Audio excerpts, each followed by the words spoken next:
Hello everyone and welcome to this video. आज हम पढ़ेंगे थर्मोकेमिस्ट्री के प्रैक्टिकल्स जो बीएससी सेकेंड ईयर में हमारे कोर्स में हैं।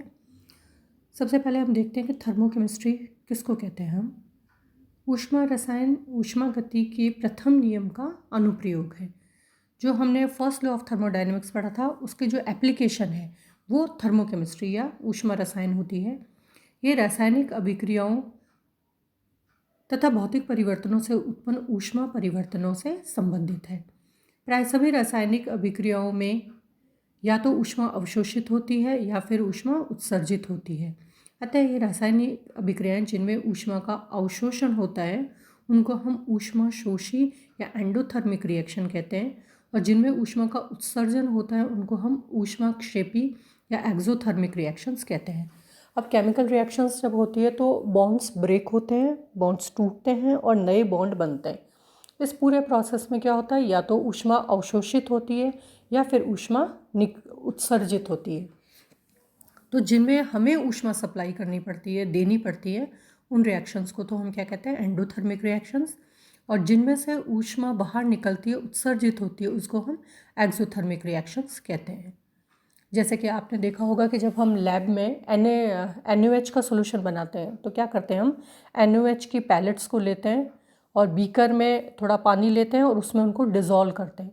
तो हम ये क्या देखते हैं हम कि बीकर गर्म हो जाता है। बीकर गर्म क्यों हो जाता है? क्योंकि ये रिएक्शन ऊष्मा क्षेपी या एक्सोथर्मिक रिएक्शन है। इस रिएक्शन में एनर्जी या हीट इवॉल्व होती है, हीट उत्सर्जित होती है, जिससे कि बीकर गर्म हो जाता है। रासायनिक अभिक्रिया के दौरान कुल ऊष्मा में परिवर्तन कई कारकों के ऊपर निर्भर करता है, जैसे कि अभिकारक की प्रकृति क्या है, उसकी मात्रा कितनी है, अभिकारक और उत्पादों की भौतिक अवस्था किस तरीके की है, सॉलिड लिक्विड गैस है या कोई अपर रूप है, और इसके साथ साथ प्रेशर और टेम्परेचर इस पर भी निर्भर करते हैं। यदि किसी तंत्र की ऊर्जा में परिवर्तन निश्चित आयतन पर होता है तो उसे हम आंतरिक ऊर्जा कहते हैं, और अगर परिवर्तन निश्चित दाब पर होता है तो हम उसको एंथैल्पी कहते हैं। सामान्यतः प्रयोगशाला में अभिक्रियाएं निश्चित दाब पर ही होती है। ये हमको पता ही है कि जब हम लैब में एक्सपेरिमेंट करते हैं तो वो एटमॉस्फेरिक दाब या एटमॉस्फेरिक प्रेशर के ऊपर होता है। जो भी चीज़ें यहाँ हमारे सामने रखी हुई है वो सारी कौन से प्रेशर पे काम करती है? एटमॉस्फेरिक प्रेशर पे, जब तक कि हम कोई दूसरा प्रेशर उस पर अप्लाई नहीं करते। तो इसका मतलब जब हम लैब में काम कर रहे होते हैं तो हम कौन सी कंडीशन में काम कर रहे होते हैं? एटमॉस्फेरिक प्रेशर के ऊपर। अतः पूर्ण अभिक्रिया के दौरान उत्सर्जित या अवशोषित ऊष्मा पूर्ण ऊष्मा या एंथैल्पी के घटने या बढ़ने को व्यक्त करती है। इसको हम डेल्टा H से प्रदर्शित करते हैं। तो डेल्टा H हम कैसे कैलकुलेट करते हैं? उत्पादों की कुल पूर्ण ऊष्मा माइनस अभिकारकों की कुल पूर्ण ऊष्मा, इन दोनों का जो माइनस होता है वो क्या कहलाता है? Delta H। अब जैसे ये इन्होंने रिएक्शन बता रखी है N2 + O2 = 2NO - Y calorie. अब इसमें हमको क्या ध्यान रखना है कि जब डेल्टा H पॉजिटिव होता है तो रिएक्शन एंडोथर्मिक होती है, और जब डेल्टा H निगेटिव होता है तो रिएक्शन हमारी एक्सोथर्मिक होती है। अब हमारे कोर्स में जो है वो है उदासीनीकरण ऊष्मा या heat of neutralization. Heat of neutralization किसको कहते हैं? तनु विलयनों में अम्ल के 1 ग्राम तुल्यांक को क्षार के 1 ग्राम तुल्यांक से पूर्ण उदासीन करने पर पूर्ण ऊष्मा में जो परिवर्तन होता है उसको हम उसकी उदासीनीकरण ऊष्मा कहते हैं। उदासीनीकरण का मतलब क्या हो गया कि एसिड बेस को उदासीन कर रहा है, न्यूट्रलाइज कर रहा है, तो उसके नाम पर हमने इसको क्या रखा? Heat of neutralization. जैसे HCl एक स्ट्रॉन्ग एसिड है, NaOH एक स्ट्रॉन्ग बेस है, तो इन दोनों की रिएक्शंस से NaCl प्लस क्या बना? H2। इसी तरीके से HNO3 और KOH की रिएक्शन से KNO3 प्लस वाटर।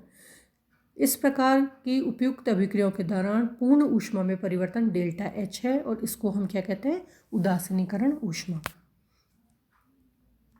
1840 में हैस ने सबसे पहले ये कैलकुलेट किया और उन्होंने ये बताया कि 1 ग्राम तुल्यांक प्रबल अम्ल का तथा 1 ग्राम तुल्यांक प्रबल क्षार के साथ पूर्ण उदासीनीकरण करने पर ऊष्मा की लगभग निश्चित मात्रा मुक्त होती है। ये प्रबल अम्ल और प्रबल क्षार की उदासीनीकरण ऊष्मा स्थिर रहती है।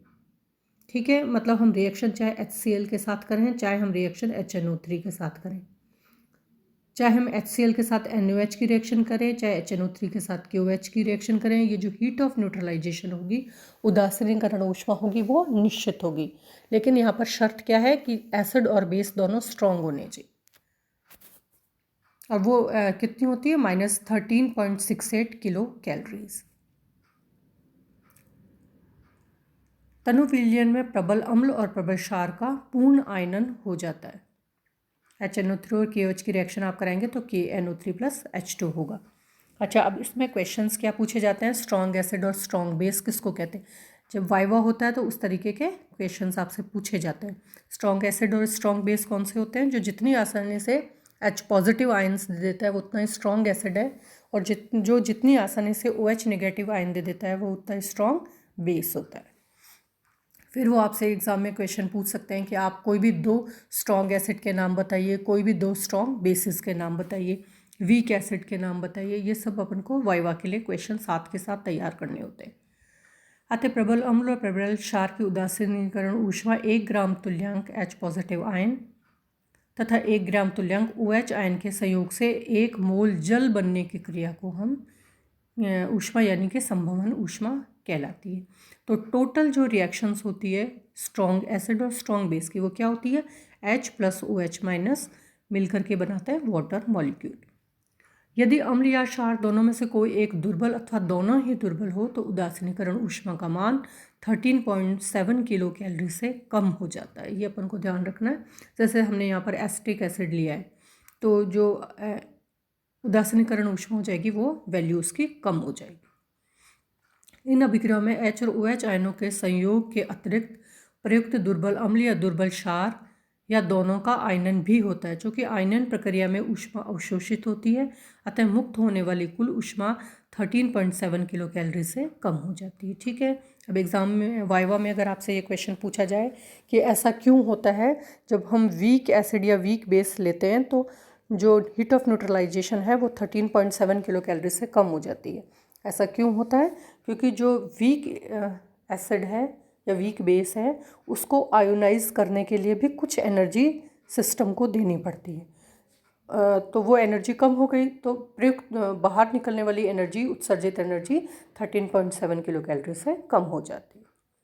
उदासीनीकरण ऊष्मा ज्ञात करने के लिए एक सी सांद्रता वाले अम्ल और क्षार के बराबर आयतनों को थर्मस फ्लास्क में मिश्रित कर मुक्त हुई ऊष्मा के तापक्रम में वृद्धि करके उसकी वैल्यू को हम कैलकुलेट करते हैं।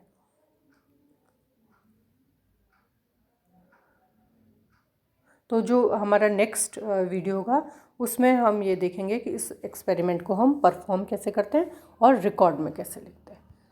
Thank you.